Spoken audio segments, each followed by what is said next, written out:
All right, so we just came out of the movie theater from seeing Civil War, Alex Garland's Civil War. So I'm going to go around and ask everybody what they thought of the film. Think about Alex Garland's vision. Think about the characters. Tell me how you guys felt. I want emotion. And overall, do you even think it was well done? Things like that. So whoever wants to go first. Yeah, this is a very emotional movie.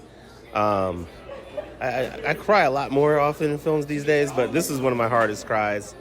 There were some dramatic moments that happened in the film that I couldn't help but just shed tears and be emotional. And once those things got going, my emotions were at a high throughout the rest of the film. And so now everything else was just elevated for me, just emotionally and everything like that. It's very hard to see my own country be torn apart in that way. So that adds to the emotion.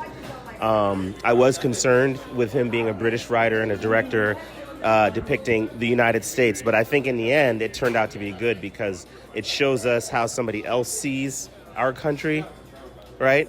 From an outside lens, which is probably what many of us need to do. But for sure, this is one of the best films I've probably seen in quite a while.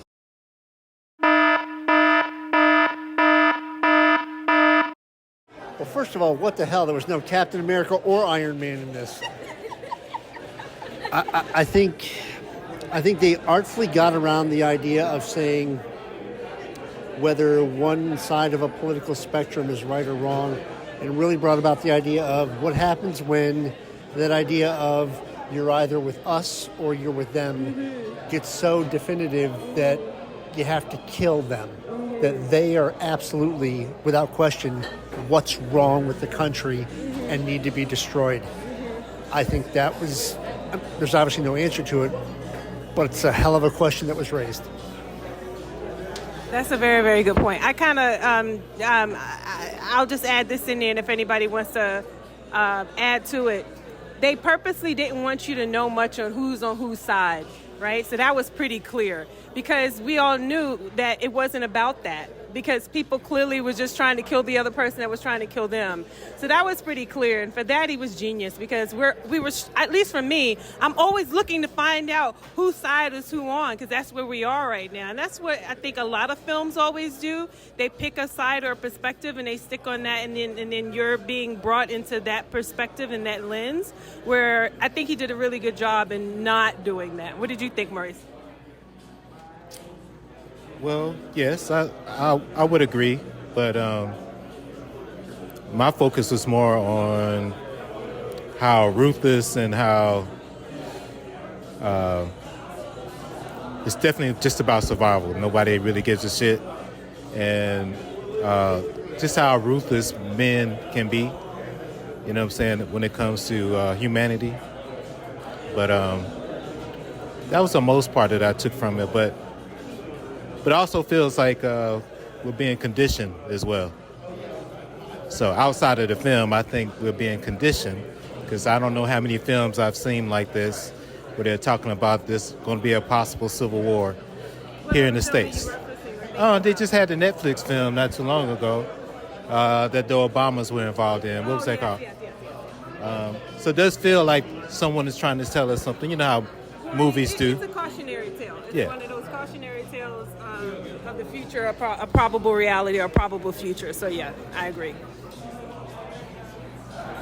Well, I definitely want to make the point that I'm of a certain generation that grew up when the internet first started, and there was no dark web, there was no cybersecurity. So there was something called Rotten Tomatoes, if anybody remembers, where we could see all of the beheadings and different things that were going on in different countries as kids, as maybe 12, 13, 14-year-olds. And so to be so desensitized to death, murder, and things of that nature, and to be so moved by a movie is something that I did not expect going in. So that speaks a lot towards the film and the director's ability to grab us. And I will say this, I would much rather as a human being, experience these emotions through film than through real life. So I think that's something that is a gravitating or that's something that is a grounding feeling to come out of a theater with maybe we should actually rethink what our viewpoints are and how far we're willing to go to push those viewpoints. If there's some type of way to come to a peaceful compromise when it comes to our government and its involvement with society, we should always look to take that choice first. And I also say this about the movie itself. I personally love the fact that we take the viewpoint of an artist. You know, I know that it's press, I know that it's political, but at the end of the day, they're photographers. So taking the entire movie and showing it from the viewpoint of the artist is, I think, what added the extra element for us to be able to feel the way we were able to feel through that film. And that's my standpoint on it. I have mixed feelings on the film. On one end, I do see the themes and the messages of which Alex Garland is portraying, and you can tell he definitely has a thing for a dystopian future, or like you pointed out, a cautionary tale. Like, all I could think about was Ex Machina and how with AI and what he was saying with that, and this as a Civil War tale with what's going on in the United States. However, I was also following the characters along, and there was just some choices that they were making that just really took me out, and I was just like rolling my eyes. And one of them, without spoiling, was towards the end, so it kind of left that taste in my mouth. And it didn't really have much of a replay value to me. But then again, at the same time, it's also because this is not the kind of emotional roller coaster that I wish to partake on. But it also made me think about the scenes to where they were explaining where their families were and how they are ignoring what's going on right in front of them. They choose to live in their world, their bubble. And it made me think, like, is that what I would be doing, or would I be taking a part of this? So it just, like, it had me questioning myself in different ways. So overall, yes, it is a good movie, but that's all I was kind of looking at it in my perspective. I did like how they were going through the lens of the photographer, the artist. I did like that, because I didn't know that's how they actually took the photos. I didn't know that they just put on their gear and put on the press and just take pictures just like that. I was actually... artists that do that. Yeah, I tip my hats to them, because I'm like, I don't know what you get paid. I don't know, like, how you can just say I'm going into that and I'm praying that I get out. So again, that's like kudos to them. But those are the things that I would take away from the film. But overall, again, when it comes to like the characters and the journey, it kind of left me in a sour taste at times.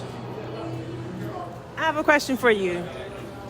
Given with a lot of films, they may fall short in a couple of like things, such as the horror movie scenes, like you make a stupid decision. You know, clearly the girl crossing over into the other car was one obvious perspective seems stupid, but I go back to that comment when she said, you know, she never felt more scared, but she also felt very alive.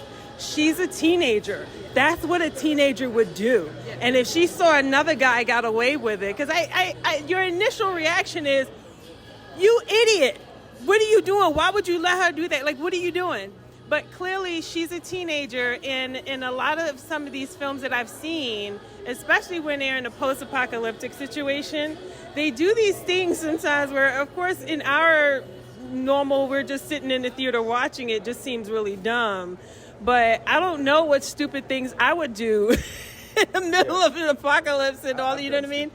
So even when it's not an apocalypse, right? But so that was my question to you, is kind of like, given all of those little bits we talked about, I even nitpicked on the fact that too many scenes did not remind me of New York, and they're supposed to be in New York, and I clearly knew I was here in Atlanta. So I didn't see the Brooklyn Bridge. I didn't see Statue of Liberty. I didn't see the Statue of Liberty. Show me that you were in New York. But putting that to the side for a moment, the fact that it made you question yourself and question how you see things, do you think that was that more important in your view? Like, how do you balance if you able to write down the things that annoyed you versus some of the main points that he was trying to make? Would you compare those side by side and then give your thoughts? I do want to understand exactly what you're asking. With the actions that were made in the film, are you saying as if I was... Okay, the characters and the stupid things they were doing? Yes, like that overshadows the movie of which I'm seeing, because the thing is, for me personally, as a moviegoer, I am a character-driven kind of audience goer. Like, that's who we are. These are the people that we're following. These are the people that we're cheering for and rooting for. So it's okay for them to make mistakes, but it's like when it feels as if they're going out of their way to do something stupid, that's when it can take you out. Like the two car scenes with them driving. To me, it's like you already know your surroundings, you know your areas, you know there could be somebody shooting from a bomb. Yes, anything could happen. And it's like, on one end, I kind of feel as if I understand what you're saying. Like, you want to be blissful to all that. You just want to have fun for 2 seconds, joyride, whatever you want to call it. But it's just like, you as the audience know, like, okay, this is definitely going to... scene took you out of the film? So it was the scene with the car driving and them jumping back and forth with each other. The scene at the end with her going out there to try to get the ending shot, and then what was her name, Jessie or Kirsten Dunst? Yes. Maybe because it's in slow motion, we kind of see it coming, and it's just like roll ours, because it's like you did not fight your whole entire journey just to die right outside the door, and for what? I do kind of get it to a certain point with the artist getting the shot. It's always about the shot if you come from that world. But the way that it was executed felt as if like you should have learned the first time. You said that once you made that mistake that you would learn from it and that would never happen again. And it's like you kind of directly still went back. Yes. And then she died. And then I kind of wondered, because she had a bulletproof vest on. I was like, it didn't look like she got... Yeah, right. So when she fell, and then when she fell, they just, kept on walking by her body. I was just like, again, I get the moment that we're trying to get the president, but there was too much of a connection between these three characters to where we're not just people that we know each other. There was some sort of family dynamic. Just to give you a little bit of perspective, a lot of times filmmakers will give you very obvious things. Then there are things that are very abstract. There are things that are done from an abstract artistic lens. I can evenly split up the obvious stuff and the small things that the filmmaker has to do and the larger, bigger, broader perspective of what they're trying to say. That's where I can add the two parts, yes. So I do understand what you mean by that example. But to go back to the movie, I think what took me out of it was because of the fact, because I understood that Kirsten Dunst's character is like, you have to take away all your emotions. It is about getting the shot. This is what you got hired for. You just can't be emotional coming into it. However, it seems as if Kirsten Dunst, aka that girl's hero, died because of her. That's why it's kind of like it took me out. Maybe if she died in a different sense, then I could probably understand the little girl looking at her and just moving on. But it's like she saved you, and for what? And it was right there for the president. Alex Garland is too much of a genius to make that big of a mistake. He has a broader perspective that he's trying to show with that. Remember when Kristen Dunst's character did not keep the old man's dead photo that she took? Right. So there's meaning behind their choices. Trust me when I tell you, Alex is too smart to make that big of a. But this is where I would agree with both of you and find like the happy medium. I totally agree. This battle-hardened, been in all kinds of war correspondent situations, goes and gets the girl, throws her to the ground, and then stops. My sister used to work for a newspaper. She's known war correspondents. I've talked to them, when they're all around their bull sessions. And if there's ever a question about that, it's dive. I can absolutely see for Alex Garland's, point of view, Kirsten Dunst has to get shot. The younger girl has to get that ending photo. Spoilers, blah, blah, blah. She dives in, gunfire happens, she gets shot, and they have to leave her there, but she's still alive. It's not a stupid move where she throws her to the ground and then waits for the hero's ending. And then that gives them the legitimate story-wise justification to keep moving on because they've got to get that shot for the president. That, I think, would have been the staying true to the story. That would have been staying true to not doing stupid shit that violates what we've spent the last 2 hours understanding your character's supposed to be about and understand. I will agree.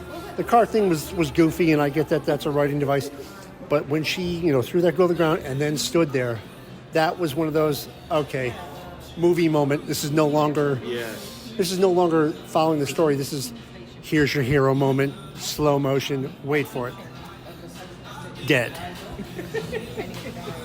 and yet it pulled all my heartstrings. So I'm glad he didn't speed it up.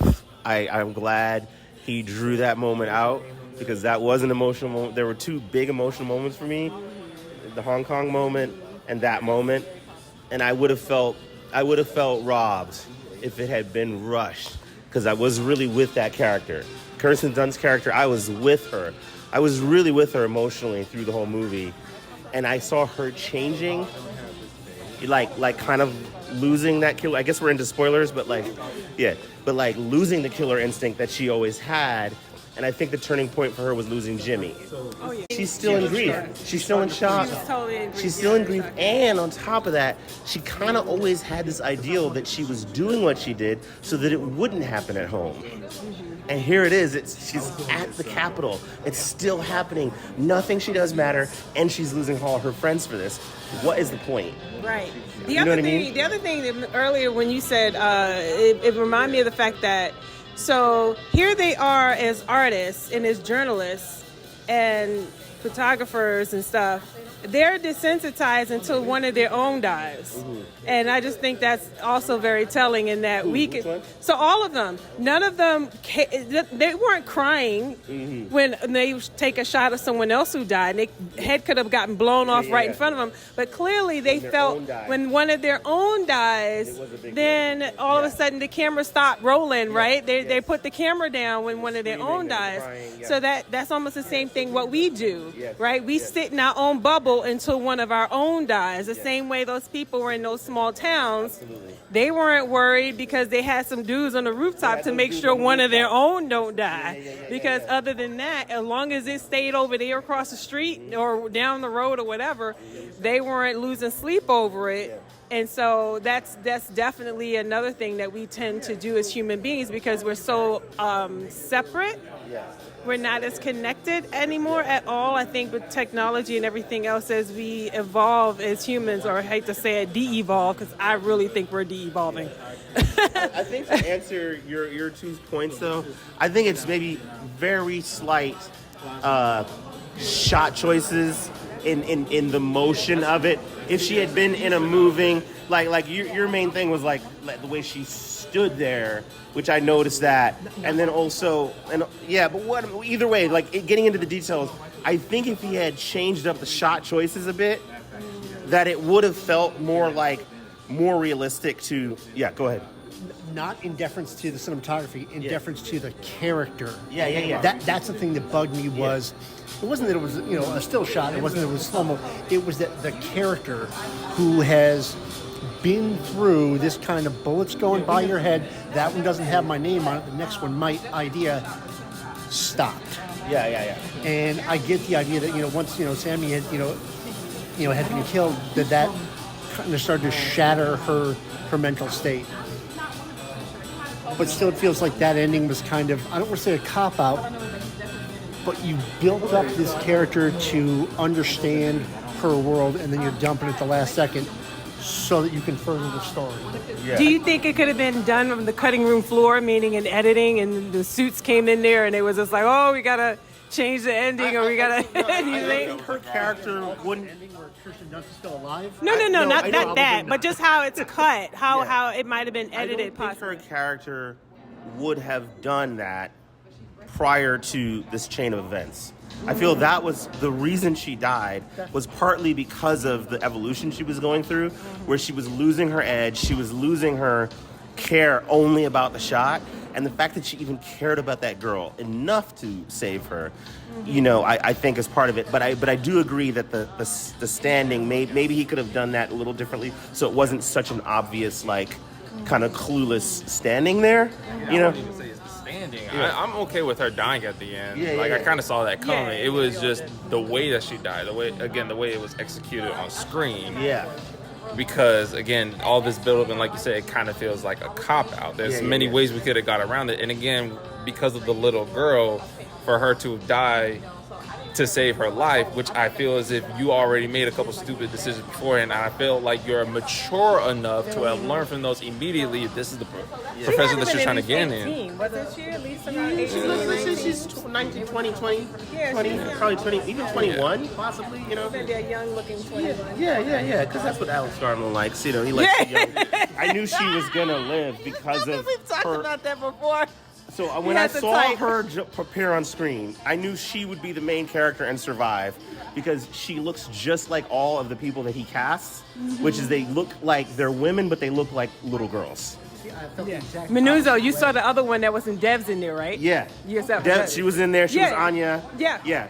So it's like She was the Ex other Machina reporter. was Alicia Vikander, a little tiny girl. She looks younger than what she is. You had Devs with Sonoya Mizuno, who's a she's little in there. tiny whatever. Yep. You have Annihilation, which was Annihilation's Natalie. a little bit different because No, Natalie Portman was the Natalie main. Portman, that's true. She's small. Tessa Thompson's small, but not as tiny, small, but Natalie Yeah. was the lead. So Right. it was Natalie Portman was the lead. Yes. And then that's all. Is that all his films, or does he have one more?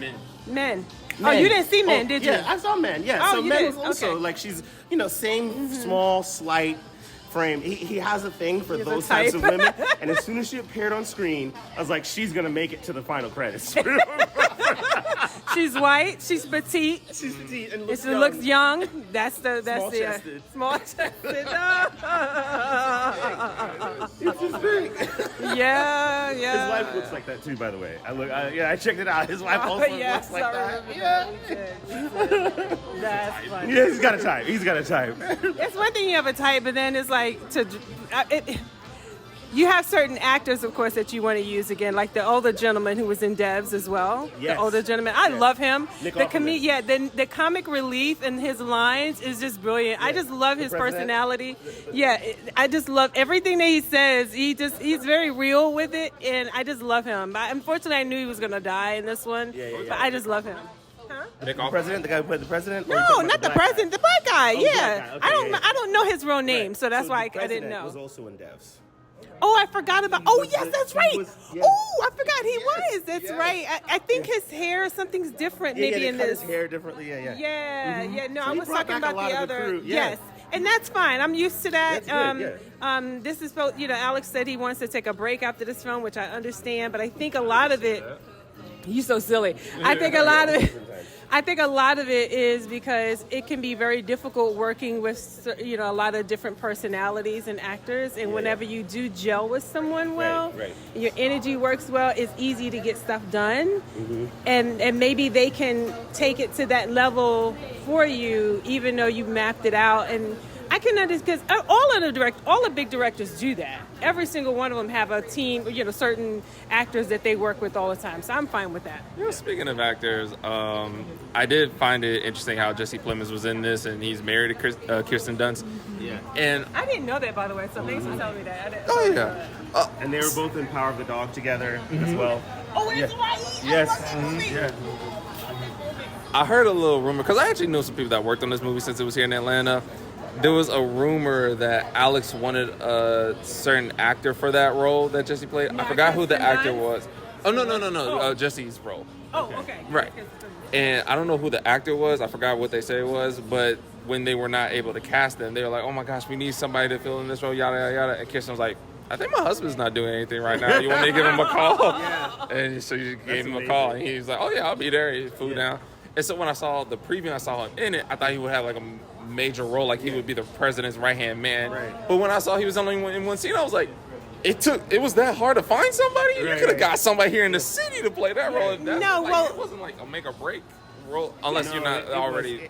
unless you're not already In my established opinion, like that was the most pivotal role in the movie. It was. That Yeah, it was. it was- He, it I was. was so scared. Yes. Everything about him on Yes. screen Yes. was scary to me. that. Do you feel like we needed more of him? Like maybe he No, could be- it was perfect. I thought No, it was it was just perfect. perfect. Yeah. I think he nailed it. He scared me, and his casualness about it, and his cold, calculating racism was just, oh my God, you know. He's one of the better actors, and he's bankable. That's what I wanted to say. yeah. He's one of my bankable actors.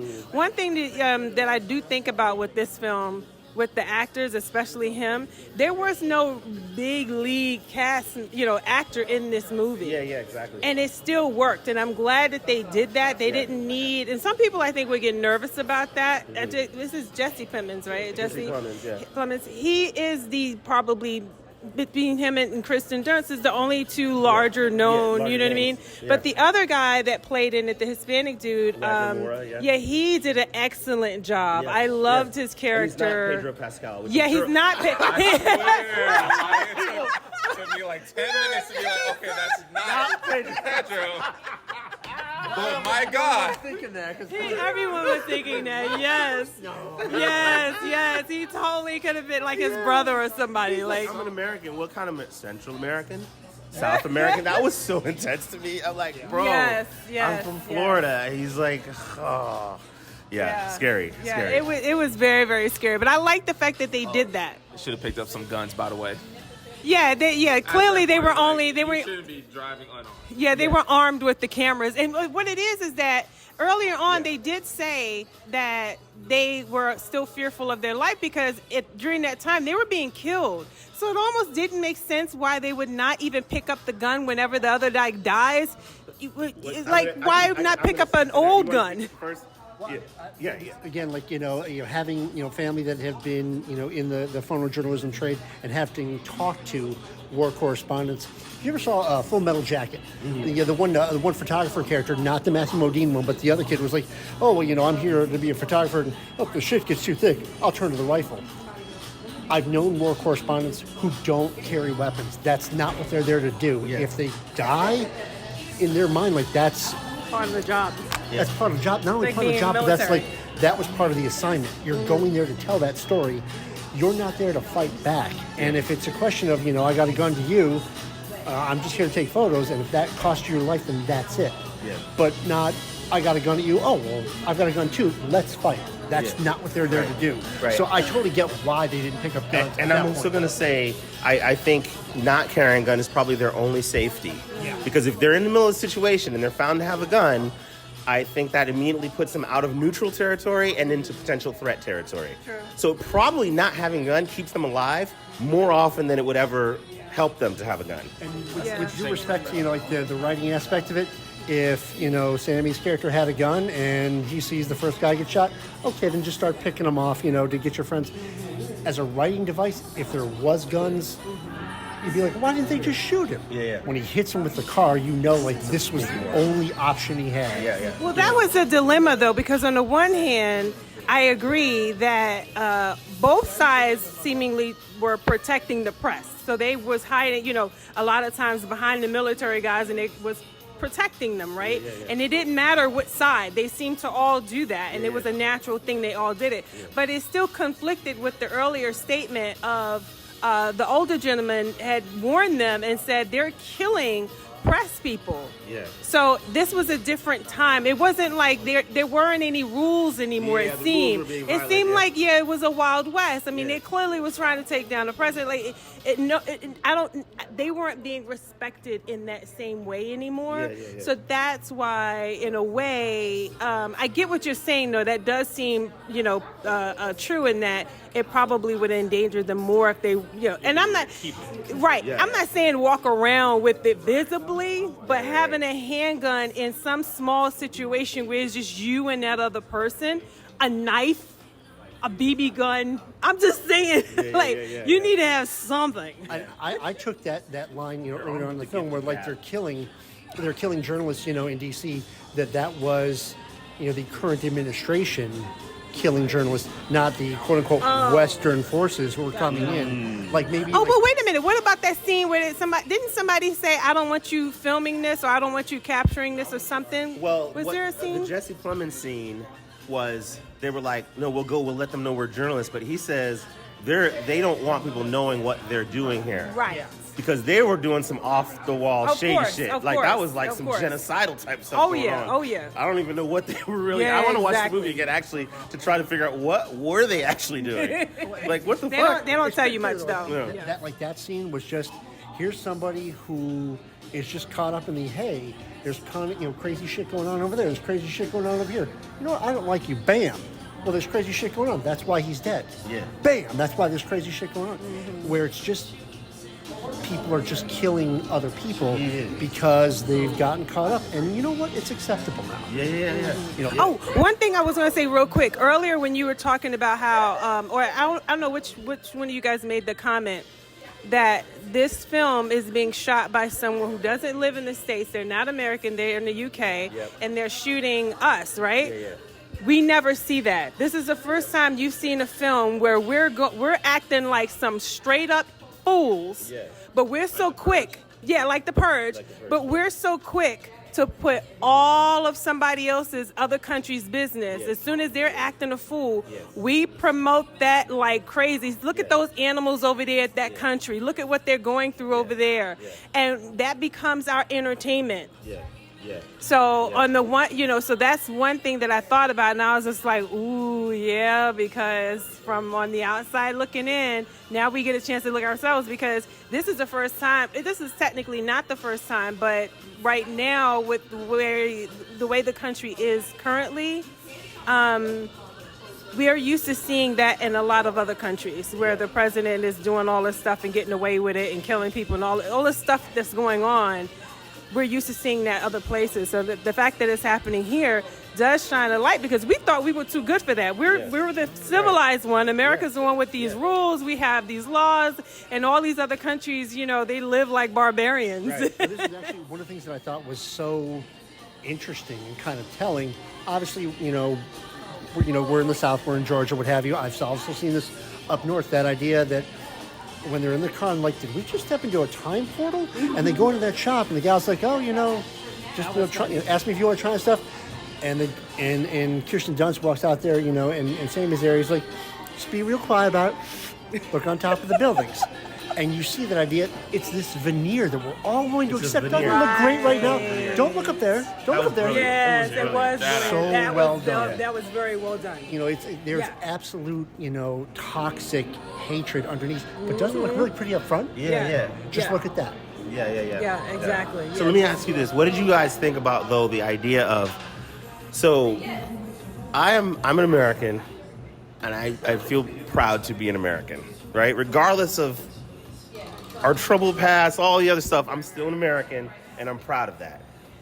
How did you feel about a movie that is like desecrating all of the most kind of like cherished American ideals, right? So one, the flag, what got into a different flag because they did the 2 stars, right?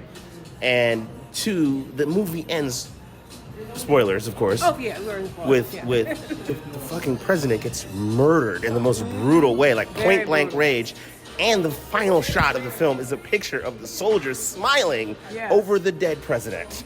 The sister was like, we're going to take care of him. He's Lincoln gonna be all right. Memorial getting rocket launched and exploded brutally. So my question, how do you feel about that part of it? Funny enough, when you was talking about the flag, I thought you meant at the beginning that the flag is what took charge into the bomb. Yes, that's at the what very I think you beginning. were talking about that too. too. Yeah. Like, you can go first.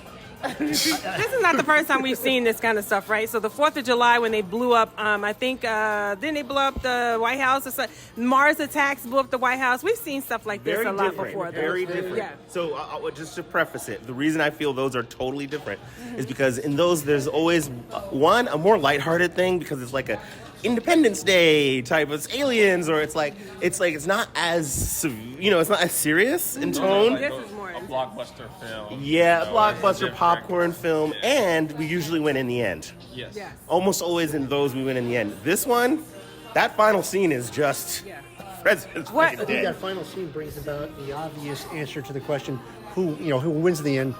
Nobody. Right. Yeah. Usually when we see movies like this, we're ready to go in there and attack and get the enemy. We are the enemy. Who the We fuck are is the our enemy? worst, Yeah. but even as human beings, we're eating our own foot off. We're literally eating ourselves. There is no one to save, no one to go and rescue. You can't call the good old boys in the Air Force and the military and we go in there and save the day. That's the other interesting part. I think the way it should have ended, I don't know what the little girl's name was, but the way that she was taking photos of the president lying dead, it should have been the same angle that Kirsten Dunst was taking a picture of the president on the TV in the hotel.